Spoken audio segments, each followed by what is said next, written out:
Hi viewers, welcome to homework online classroom. আবারও সবাইকে homework online ক্লাসরুমে স্বাগত জানাই। এসো আমরা দেখি তৃতীয় শ্রেণীর প্রথম পর্যায়ক্রমিক মূল্যায়ন 2025-এর একটি গুরুত্বপূর্ণ বাংলা বিষয়ের কোশ্চেন পেপার, যেটা তোমাদের কিন্তু কালকের পরীক্ষায় খুবই হেল্প করবে। এরকম টাইপেরই কোশ্চেন তোমাদের কিন্তু আসবে। সময় পাবে তোমরা 40 মিনিট, আর নম্বর থাকবে 20 নম্বরের পরীক্ষা তোমাদের 40 মিনিটে দিতে হবে। দেখে নাও এক ঝলকে এই বাংলা কোশ্চেন কেমন হতে পারে তোমাদের। দেখো প্রথম থেকে, চাষি ছেলের বউ ছিল বুদ্ধিমতী, চালাক, সরল। ডাক্তারবাবুর হাতে ছিল একটি ওষুধের বাক্স, একটি ব্যাগ, একটি থলি। সেকালে বনের ধারে এক গাঁয়ে থাকতো এক বন্ধু চাষি শিকারী। তোমরা অপশনগুলো নিশ্চয়ই পাচ্ছ। বাঁশের বনে ড্যাশ নড়ে, তিনি কুলি কুলি বলে ড্যাশ শুরু করে দিলেন। ওই কথা কটি বলেই ড্যাশ মতো চোখ বুঝলেন। পারবে তো?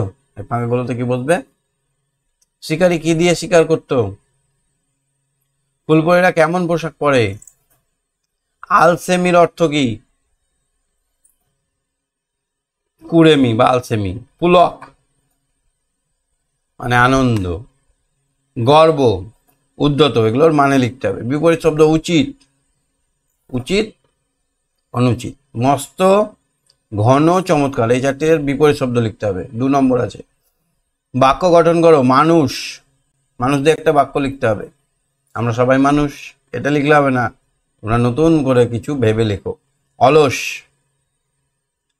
তালবে স, ই, ক, অ, এটা করে দিচ্ছি। দেখো, তালবে স যুক্ত হর্ষই সি, ক যুক্ত মূর্ধন্য স, ক এ মূর্ধন্য স এ, আর এখানে আকার, শিক্ষা।